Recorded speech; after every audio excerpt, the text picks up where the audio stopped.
मानवता नगर स्थित भूरी टेकरी के तालाब में रविवार की शाम को 3 बच्चे डूब गए थे। 2 के शव तो शाम को ही निकाल लिए गए थे, लेकिन रात होने की वजह से रेस्क्यू ऑपरेशन को रोकना पड़ा। सोमवार की सुबह गोताखोरों ने 3 घंटे की मशक्कत के बाद बच्चे का शव निकाल लिया, लेकिन एक बात इस ऑपरेशन से साफ हो गई कि फायर ब्रिगेड इंदौर शहर के हिसाब से साधन विहीन है। खजराना थाना क्षेत्र में आने वाले मानवता नगर स्थित भूरी टेकरी के तालाब में रविवार की शाम को लोकेश, राकेश और रोहित नहाने गए, लेकिन तीनों ही मासूम उसमें डूब गए। घटना की सूचना पुलिस कंट्रोल रूम को वहां से गुजर रही एक युवती ने दी। सूचना मिलते ही पुलिस और फायर ब्रिगेड के गोताखोर मौके पर पहुंचे और लोकेश और राकेश के शवों को बाहर निकाल लिया गया, लेकिन अंधेरा होने की वजह से रेस्क्यू ऑपरेशन रोकना पड़ा। सोमवार की सुबह यह ऑपरेशन दोबारा शुरू हुआ, लेकिन गोताखोरों के पास उचित साधन नहीं होने से और ठंड की वजह से भारी परेशानियों का सामना करते हुए 3 घंटे की मशक्कत के बाद रोहित के शव को निकालने में सफलता हासिल हुई। घटना की सूचना पाकर चिकित्सा मंत्री महेंद्र हार्डिया और क्षेत्रीय पार्षद आशा सोनी को लेकर वहां पहुंचे और निगम को तालाब खाली करने का आदेश दिया। उनका कहना था कि यह दुखद हादसा है। तीनों बच्चे एक ही परिवार के हैं। पहले दुखी परिवार को तसल्ली देना है, इसके बाद इस परिवार की आर्थिक सहायता की बात आएगी। किस कारण से यहाँ आए ये तो याद नहीं, किंतु जो भी घटना घटी बहुत दुखद है। तीनों लगभग एक ही परिवार के बच्चे थे वो, और एक बच्चे की बॉडी अभी मिली नहीं, 2 की मिल गई है। तो फायर ब्रिगेड के पास कोई व्यवस्था नहीं निकालने की? मैंने नगर निगम कमिश्नर को बोला है, वो गाड़ी भेज रहे पानी निकालने की, और शीघ्र गाड़ी यहाँ आ जाएगी और वो बच्चे की बॉडी को शीघ्र ढूंढ लिया जाएगा। क्या कोई आर्थिक मदद? वो तो बात की बात है, जो भी मदद संभव की मदद की जाएगी इनकी, किंतु अभी तो उनके परिवार पे बहुत बड़ा दुख का पहाड़ टूटा है। पहले उनके परिवार को सांत्वना और उनके परिवार को ये जो दुख आया, इससे हम सब, हमारे यहाँ की पार्षद। खजराना थाना प्रभारी डीएस बघेल ने कहा, ये कितनी देर तक चला पूरा ऑपरेशन? सुबह से लेकर ये सुबह जो है करीब 7 बजे से चालू हो गया था, जो अभी जस्ट खत्म हुआ। करीब 4-5 घंटे ऑपरेशन आज चला है तब, और कल जो है करीब 1.5-2 घंटे कल भी चला था, तो इसके बाद शाम हो गई। अंधेरा होने से कल बंद कर दिया गया था, 2 बच्चों के सब कल मिल गए। सर, क्या रेस्क्यू के दौरान जो संसाधन है उसमें कहीं कमी महसूस की गई थी? कमी तो नहीं कह सकते, ऐसा है कि जो भी संसाधन हैं ये स्थान को देखते हुए पर्याप्त हैं, लेकिन मौसम को देखते हुए इतना ज़्यादा ठंडा पानी था कि कोई भी आदमी जो भी उतरता है 10 मिनट में उसके ऊपर भी इतना ठंडे के मारे लगता है। इस कारण से जो है तो तकलीफ आ रही थी, और कल शाम को जो है 1.5-2 घंटे मेहनत करके निकाले थे, और मौसम भी ठंडा है, पानी काफ़ी ठंडा था, इसलिए जो है तो तकलीफ आ रही। दिल्ली गैंगरेप की पीड़िता दामिनी के लिए शहर में रविवार को भी कैंडल मार्च निकाले गए। लोगों ने दामिनी को इंसाफ दिलवाने की मांग की। दामिनी के लिए देश के साथ ही इंदौर के लोग भी सड़कों पर प्रदर्शन कर रहे हैं। रविवार को शहर में अलग अलग जगहों से दामिनी के लिए कैंडल मार्च निकाले गए। इन मार्च में हर उम्र के बाशिंदे मौजूद थे, जिन्होंने हाथ में कैंडल के साथ ही रेपिस्ट की सजा के लिए लिखी हुई तख्तियां नजर आ रही थीं। इन प्रदर्शन में युवतियां भी शामिल थीं।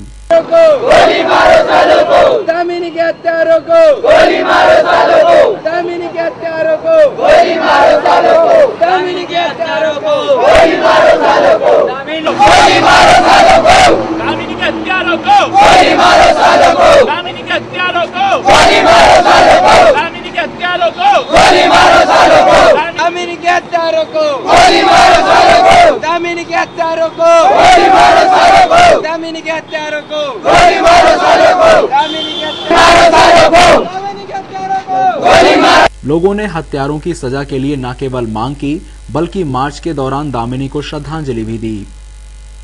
बजरंग दल के एक कार्यकर्ता के साथ हुई चाकूबाजी की घटना के विरोध में बजरंग दल के कार्यकर्ताओं ने एरोड्रम थाने का घेराव किया। बजरंग दल से जुड़े संतोष गोस्वामी पर रविवार रात नागिन नगर में ईलू पंडित बिज्जू और उसके साथियों ने हमला कर दिया। आरोपियों ने संतोष को चाकू मारकर घायल कर दिया। इस मामले की रिपोर्ट दर्ज करवाने के लिए बजरंग दल के नेता थाने पहुंचे तो पुलिस ने उन्हें रवाना कर दिया। इसी बात पर बजरंगियों ने थाने का घेराव कर दिया। बजरंगियों का आरोप था कि उनकी फरियाद पुलिस नहीं सुन रही है और अभद्र व्यवहार कर रही है। क्षेत्र में हमारे कार्यकर्ता नगीन नगर क्षेत्र का धर्मेंद्र गोस्वामी, जिसको क्षेत्र में शराब बेचने वालों ने बेरहमी से चाकू मारे गले पे, उस घटना की रिपोर्ट लिखवाने थाने एडोम थाने पे चंदन नगर थाने गए, तो वहाँ पे टीआई साहब कुशवाहा जी ने बोला कि मेरा क्षेत्र नहीं लगता है, एडोम थाने जाइए। एडोम थाने पे आए, एडोम थाने पे हमने बोला प्रशासन से कि हमारे गाड़ी तो चाकू मारे हैं। बताया जा रहा है कि 2 दिन पहले भी दोनों पक्षों के बीच विवाद हुआ था और मामला थाने तक पहुंचा था। रात को मामले में पुलिस ने प्रकरण दर्ज कर जांच की बात कही। उसके बाद कार्यकर्ता थाने से रवाना हुए। एक चाकूबाजी की घटना हुई है नगीन नगर में, उस संबंध में उसकी प्रथम सूचना रिपोर्ट दर्ज कर दी गई है। 4 लोगों के खिलाफ जिनके नाम बताए गए हैं। फरियादी को मेडिकल के लिए हॉस्पिटल भेजा गया है। आरोपियों को पकड़ने के लिए टीम भेजी गई है। सर इसमें कोई आरोपी पकड़ा है? अभी भेजा गया, अभी ताज़ा ही मुद्दा है, रिपोर्ट हुई है और आरोपियों को पकड़ने के लिए भेजा गया।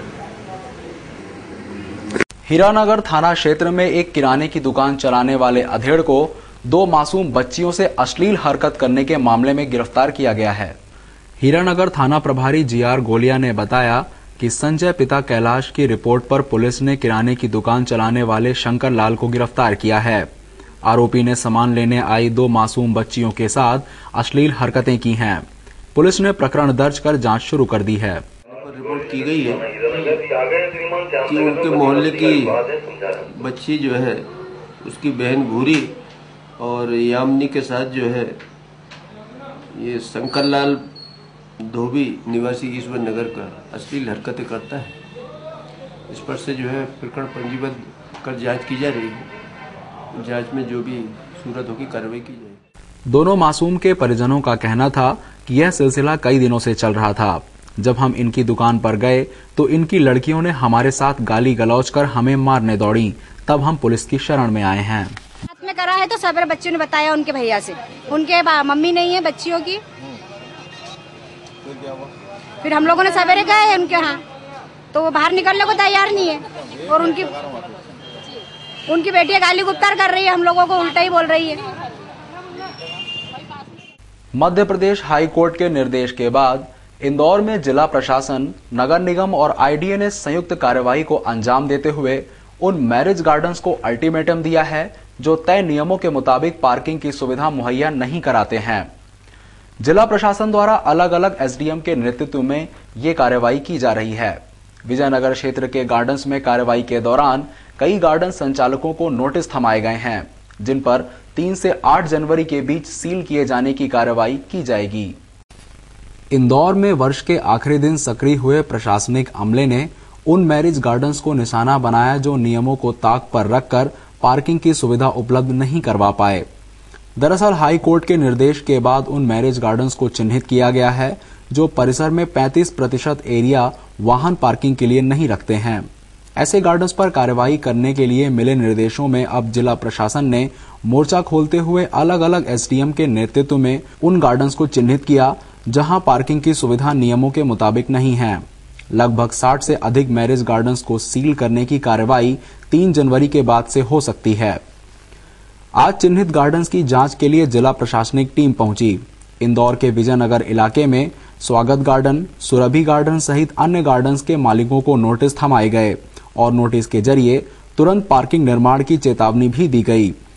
यदि तय समय पर पार्किंग की सुविधा मैरिज गार्डन्स मालिक उपलब्ध नहीं करवा पाए तो उन गार्डन्स के पार्किंग स्थल के निर्माण को तोड़ने के साथ ही सील करने की कार्रवाई भी की जाएगी। टीएनसीपी, आईडी और रेवेन्यू का मामला इसमें सम्मिलित है। ये दल को देखना यह है कि जो भी मैरिज गार्डन है तो हाईकोर्ट के निर्देशानुसार जो उसमें उसका टोटल एरिया है उसका 35% पार्किंग वगैरह उन्होंने छोड़ा है या ना छोड़ा है। इसके साथ में ये भी देखना है कि उस लैंड यूज का टाइटल क्या है, उसका नक्शा क्या है, क्या आवासीय है या व्यावसायिक है। ये सारे बिंदुओं पे जांच करना है और सारी जांच रिपोर्ट जो है कलेक्टर महोदय को प्रेषित करना है। तो इसी तारतम्य में अभी हमारी पूरी टीम यहाँ पर आई है और सभी मैरिज गार्डन्स की जांच जारी है। इधर चिन्हित गार्डन्स के मालिक सोमवार को अल्टीमेटम दिए जाने के बाद सफाई पेश करते नजर आए। कुछ ने तो कार्रवाई को अनुचित ठहराया। पार्किंग सारा स्कीम की पार्किंग सार्वजनिक लिखा हुआ आईडीए ने दिया है, वो हमने आपको बताया है और हमको यहाँ भी जो पार्किंग दिया हुआ है तो वो भी हमने इनको बता दिया है, नक्शे वगैरह सब बता दिए हैं और हमको सब नियम से है। अतिक्रमण जो हो रहा है उसको ये रोक नहीं रहे हैं। और हमको यहाँ पर बात करें हाई कोर्ट का जो निर्देश है उसके हिसाब से आपके गार्डन में हाँ, तो हम पार्किंग बना रहे थे, परंतु हमको बहरहाल अब प्रशासन शहर के पूर्वी क्षेत्र में चिन्हित गार्डन्स पर कार्रवाई करने के पहले नोटिस देने की कार्रवाई करेगा। फिलहाल पश्चिम क्षेत्र में 20 गार्डन्स पर आज जांच के साथ नोटिस देने की कार्रवाई की गई। इंदौर में सोमवार को क्लिनिकल ड्रग ट्रायल मामले में 2 पीड़ित परिजनों की शिकायत के बाद एथिकल कमेटी के सामने मरीजों के परिजनों की सुनवाई हुई। इस दौरान कमेटी के सदस्यों ने ट्रायल में शामिल डॉक्टर्स और परिजनों का पक्ष जाना। वहीं बैठक के कक्ष के बाहर बैठे अन्य परिजनों ने डॉक्टर्स की धुनाई कर दी। फिलहाल कमेटी ने 15 जनवरी को अगली तारीख दी है ताकि दोनों पक्ष ही कागजातों के साथ समिति के सामने पेश हों। एथिकल कमेटी के बैठक में भले ही ड्रग ट्रायल मामले में सुनवाई हो रही है, लेकिन जिस तरह मरीजों के परिजनों का रुख सामने आया है उससे एक सवाल पैदा हो गया है कि ईश्वर के रूप डॉक्टर्स के साथ किया ये सलूक कितना उचित है। वर्ष 2008 मासूम तनीषा सरगैया पर शिशु रोग विशेषज्ञ डॉक्टर हेमंत जैन ने किया ड्रग ट्रायल। नतीजा सामने है कि आज तनीषा को न सिर्फ सांस लेने में तकलीफ होती है बल्कि शरीर के कई हिस्से अप्राकृतिक तरीके से बढ़ते जा रहे हैं। वर्ष 2009 पंचम की फेल में रहने वाली चंद्रकला सौदे पर डॉक्टर अनिल भराणी ने किया क्लिनिकल ड्रग ट्रायल। नतीजा चंद्रकला सौदे की मौत। अब परिजन कर रहे हैं इंसाफ की मांग। मामला पहुंच गया है एथिकल कमेटी के पास। अब हम आपको दिखाते हैं ड्रग ट्रायल से उपजा वो विवाद जिसने कई सवाल पैदा कर दिए हैं। दरअसल सोमवार को इन दोनों ही मामले में तनीषा के पिता जितेंद्र सरगैया और चंद्रकला के बेटे अनिल सौदे को पहली बार एथिकल कमेटी के सामने अपना पक्ष रखने का मौका मिला। इधर सामने थे डॉक्टर अनिल भराणी और डॉक्टर हेमंत जैन।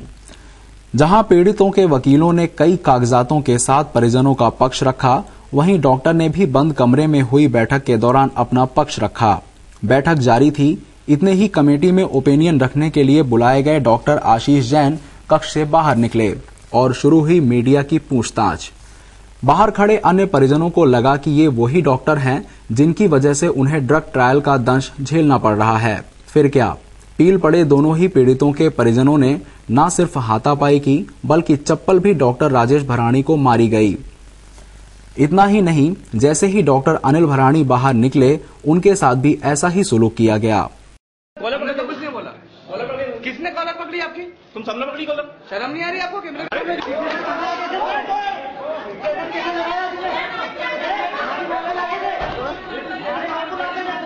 लेडीज का हाथ उठाया जाएगा।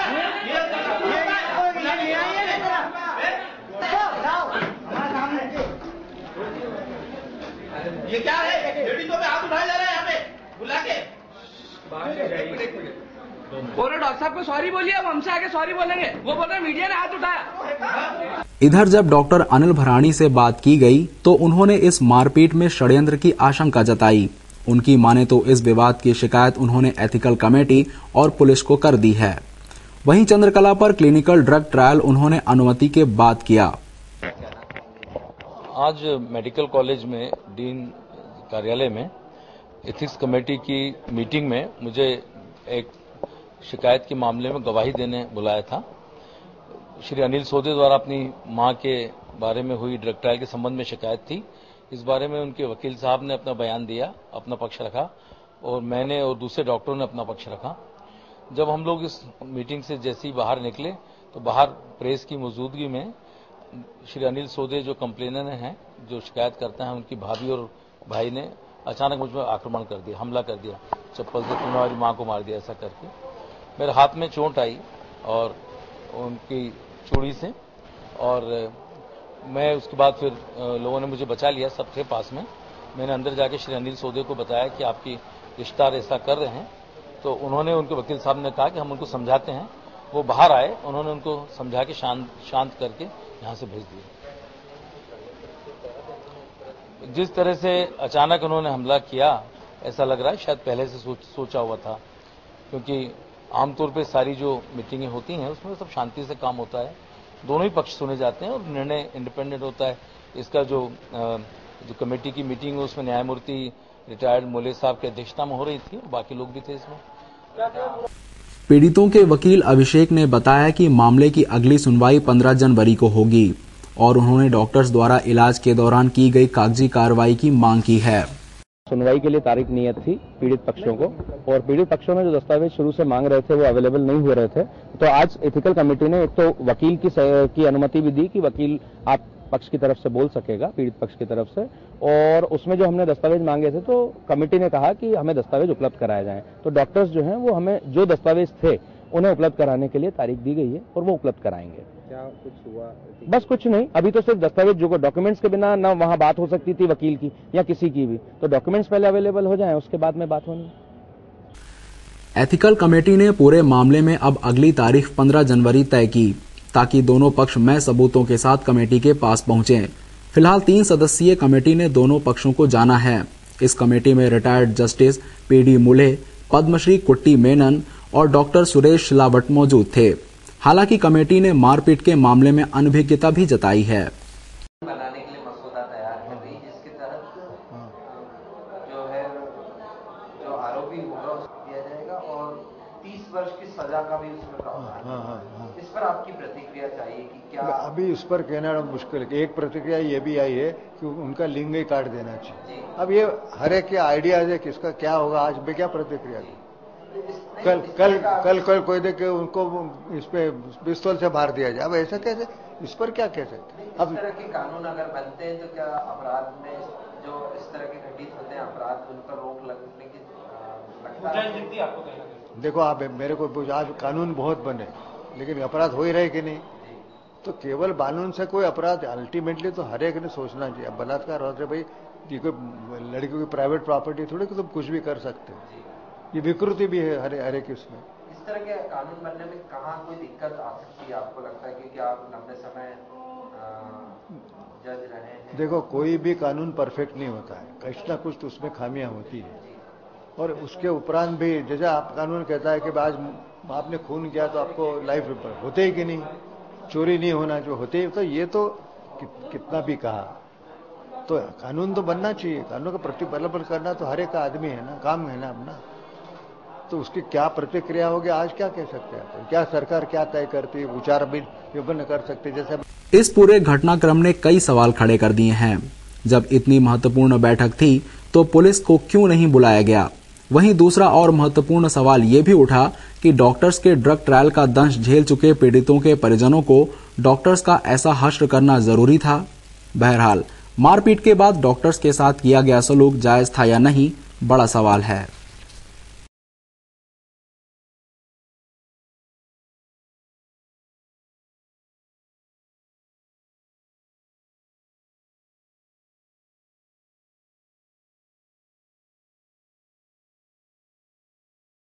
साल के अंतिम दिन इंदौर नगर निगम ने शहर के करदाताओं को विशेष छूट देकर टैक्स भरने के लिए प्रोत्साहित किया। करदाताओं ने भी इसका भरपूर लाभ उठाया। निगम ने अपना लक्ष्य 10 करोड़ का रखा है। इंदौर नगर निगम ने 15 दिसंबर को मेगा अदालत लगाकर अपना खजाना भरा, मगर साल के अंतिम दिन राजस्व समिति ने एक बार फिर करदाताओं को विशेष छूट देकर उन्हें टैक्स भरने के लिए प्रोत्साहित किया। निगम ने इसमें करदाताओं के लिए विशेष छूट की व्यवस्था की है ताकि करदाताओं को अपना अपना कर जमा करने में कोई परेशानी ना हो। निगम ने 10 करोड़ का लक्ष्य निर्धारित किया है।